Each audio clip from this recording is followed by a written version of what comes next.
The Epstein files didn't begin online. They began with a very small sound. Click, when I pressed record on an old cassette recorder.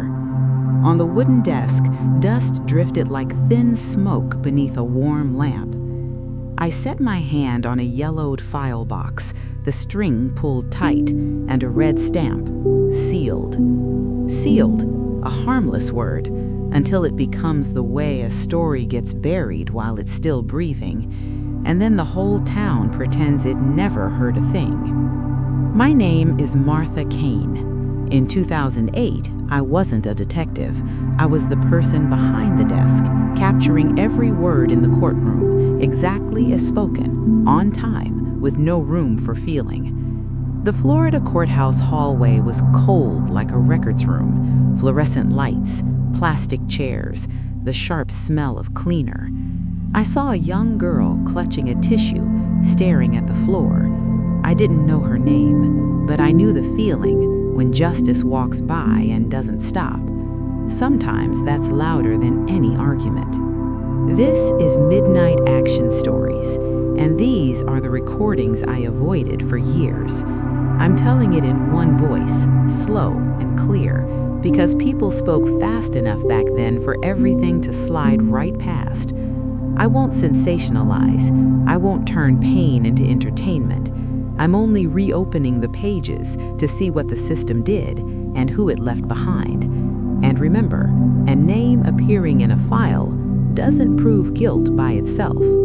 In episode 1, I'm going back to 2008, when a sweetheart deal was signed, and years later, people would call it the first page of the Epstein files. I'll explain it as simply as I can: an agreement, a stamp, and a stretch of silence. If you stay with me, you'll hear what paperwork won't say out loud, the feeling of the people left outside the door, and a stenographer's cage that no longer looks like it belongs to me.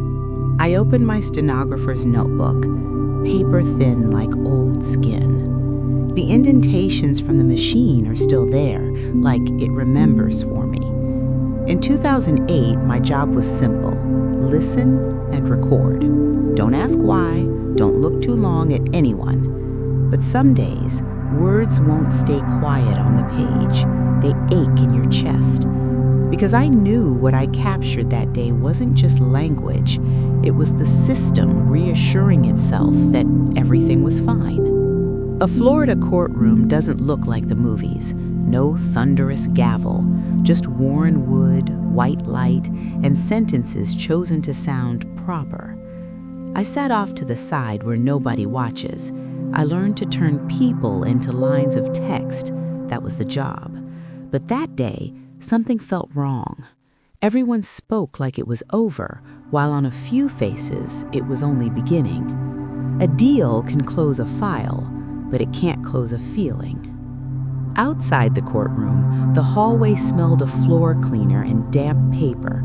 Plastic chairs lined up like they were waiting for a ride that never comes.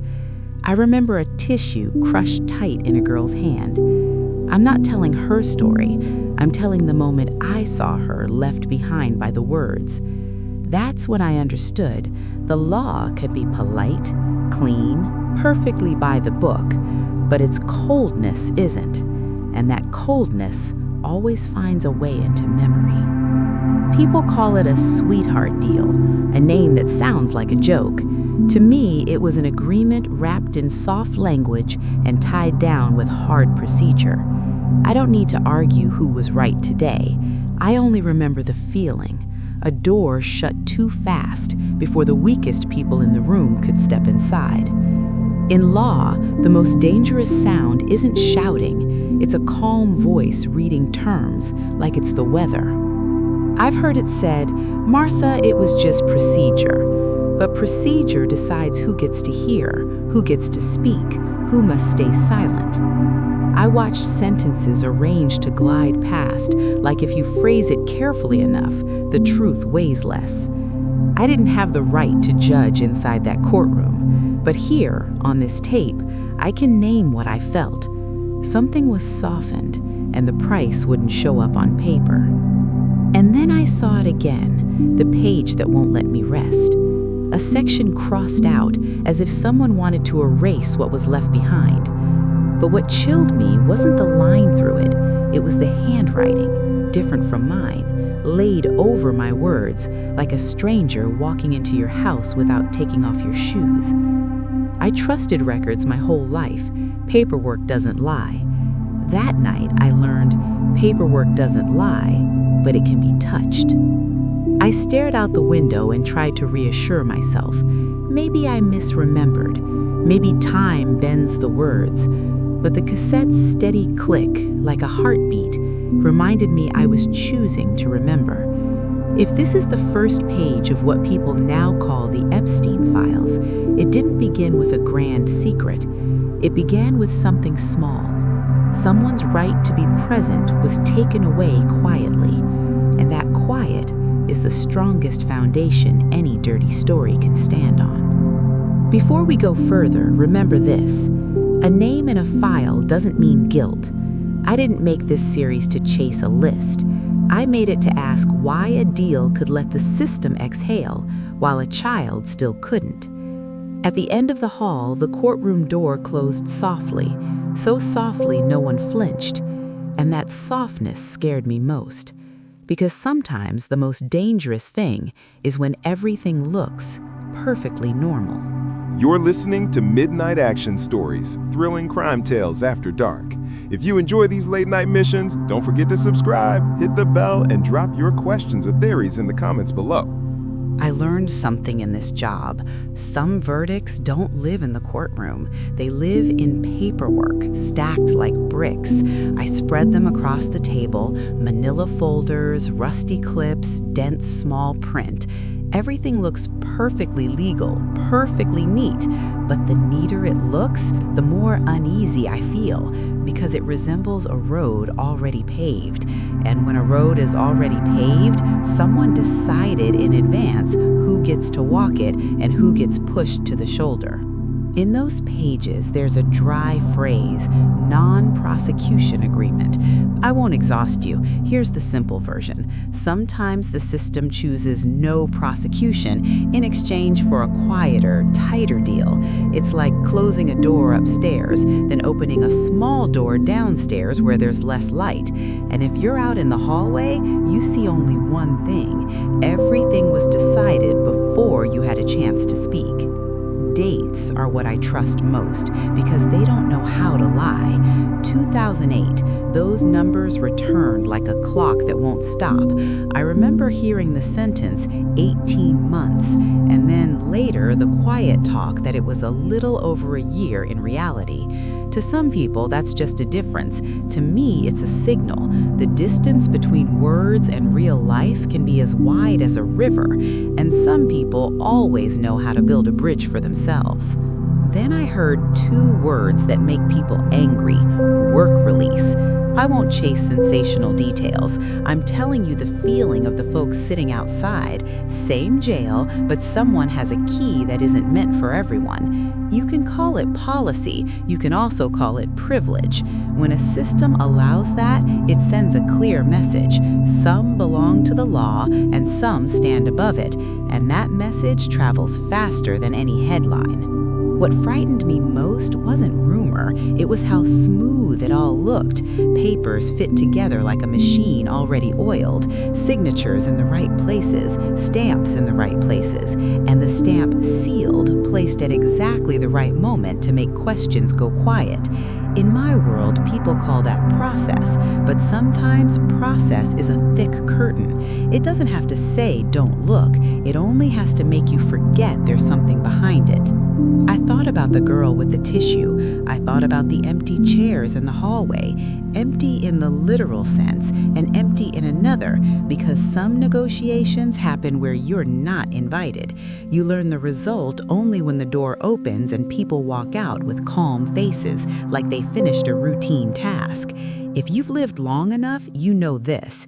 Evil doesn't always need to scream. Sometimes it just needs to be signed, stamped, and locked in a drawer.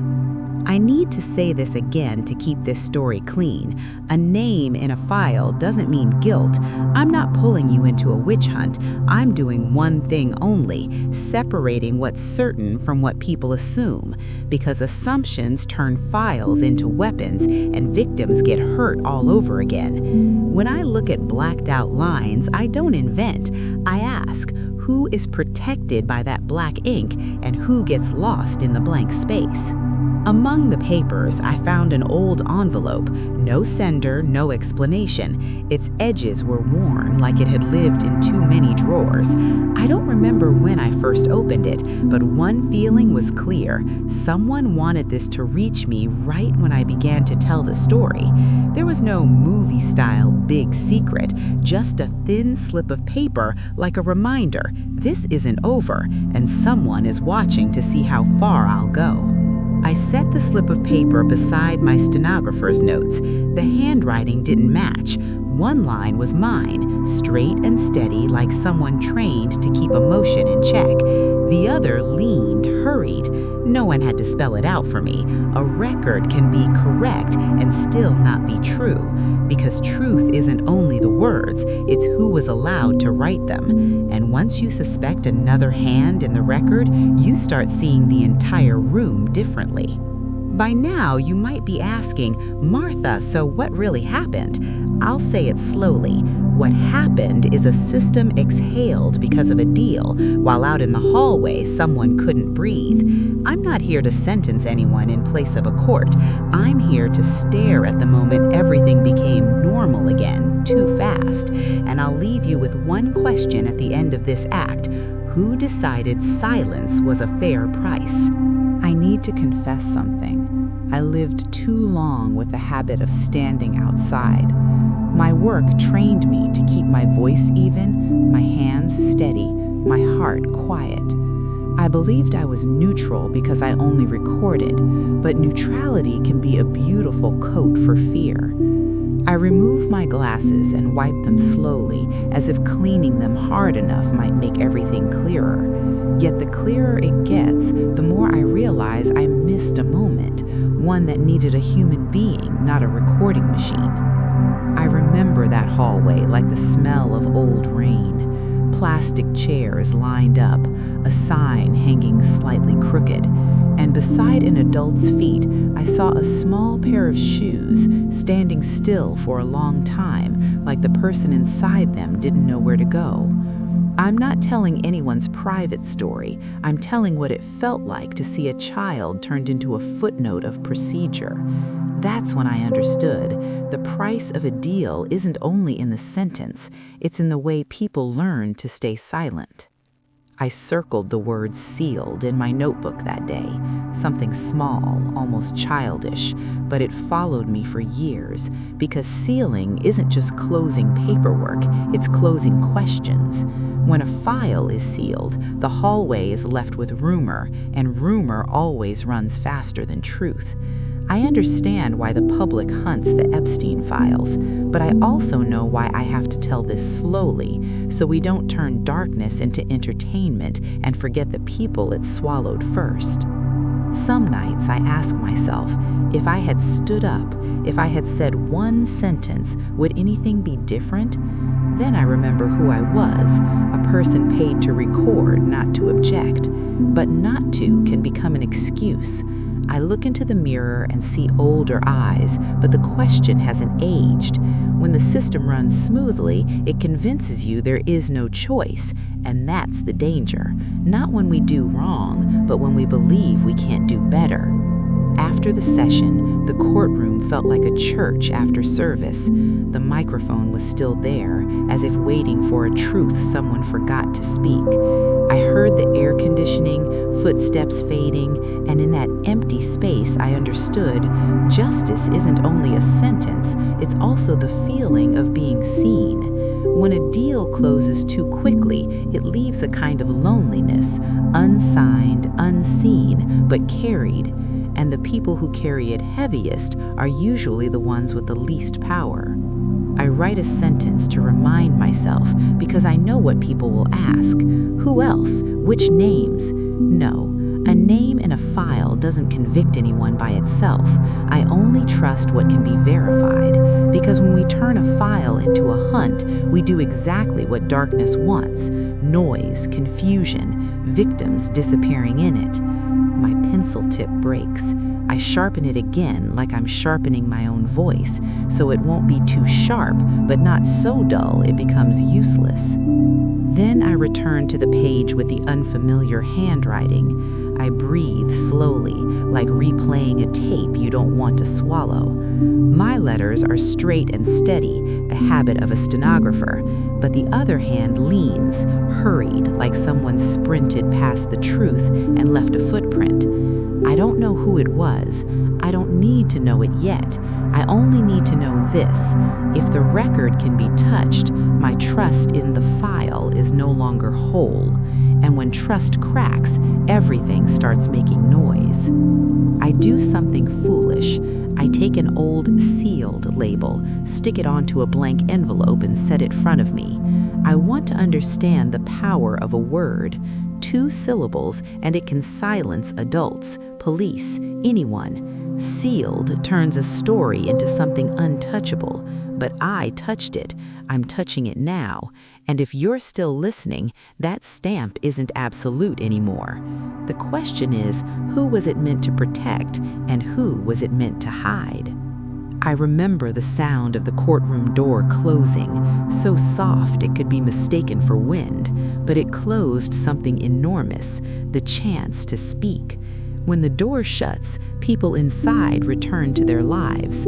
People in the hallway carry a question without an answer, and if you carry that question long enough, it becomes something else: doubt, anger, then distrust. Maybe that's why the Epstein files became a storm, because when truth is locked away, the public will pick the lock with any key, especially the wrong ones. I don't want you to leave this act feeling bitter. I want you to leave with a clean question. If a deal lets the system exhale, who is forced to hold their breath? I'll continue with evidence, paper, dates, not to sentence anyone for a court, but to stare at the mechanism that made everything look normal. And before we move on, let me say it quietly. Sometimes the scariest thing isn't a secret, it's the way a secret gets run like a habit. I don't like reading the news at night. It makes the room feel smaller. But one line stopped me. The court said victims' rights were ignored. I read slowly, word by word, like swallowing a bitter pill. Not because I was shocked, because someone finally said what that hallway in 2008 had been whispering for years. When a system admits a wrong, it doesn't make the wrong smaller, it only gives it a name.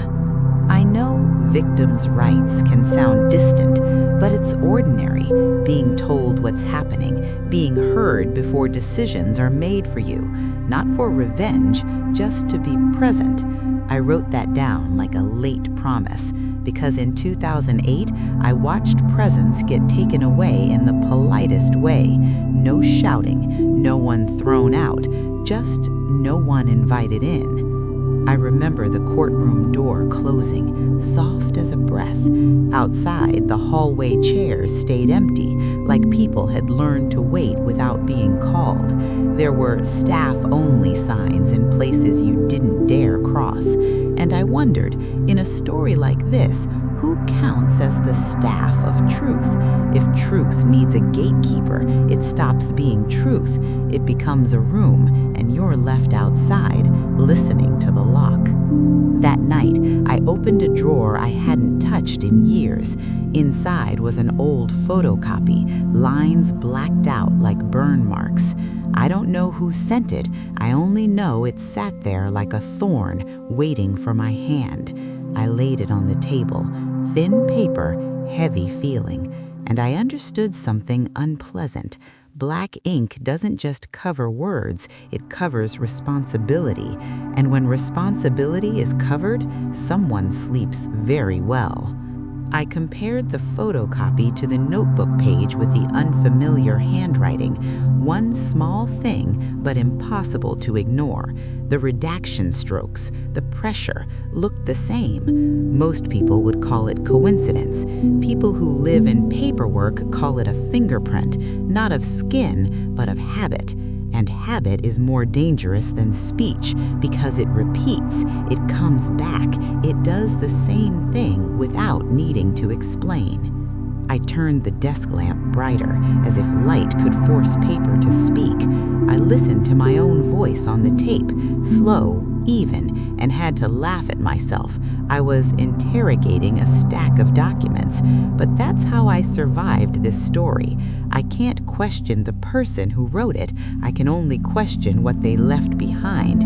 And every time I do, the room gets a little colder, like someone is standing behind me, reminding me some questions aren't encouraged. Right then, the landline blinked, a small signal, red like an ember. I didn't pick up. I stared at it like a reminder that the past still has the present's number. I've told you I don't believe in conspiracy theories. I still don't, but I do believe in the reflex you learn around courtrooms. When a story starts to brighten, someone will want to turn off the light, and that call, whoever it was standing on my threshold. I picked up the unmarked envelope again. I flipped it over, looking for any trace, glue, a fingernail mark, anything. Inside was a small note. I didn't read it yet. I only heard paper whispering against paper, and I thought of Lily, the name I use for a shadow, to remind myself there are real people inside this story. Sometimes you don't need a clear threat. A slip of paper placed at the right moment is enough to make your hands go cold. I took a slow breath, like learning how to breathe again. In my world, the file is supposed to be the most solid thing there is. But that night, I understood the most solid thing is sometimes just the best protected thing. If a deal once let the system exhale, it could also force other people to hold their breath for years. And that's when I faced the hardest truth. I recorded the words, but I didn't record the silence. If you've ever wondered why the Epstein files became a collective obsession, I think the answer is here. In the moment, years later, a court finally named what happened. People's right to be heard was ignored. That admission can't give time back. It only opens a different door, the door to facing it. And I was standing at that door. On the other side wasn't one big secret. It was a chain of habits, sign, stamp, silence, repeating until no one remembers the first time. When everything quiets down, I realized the most frightening part of 2008 wasn't a name. It was the sense the entire system exhaled, as if once the papers were signed and stamped, life could return to normal. But normal can be how we cover a crack with habit.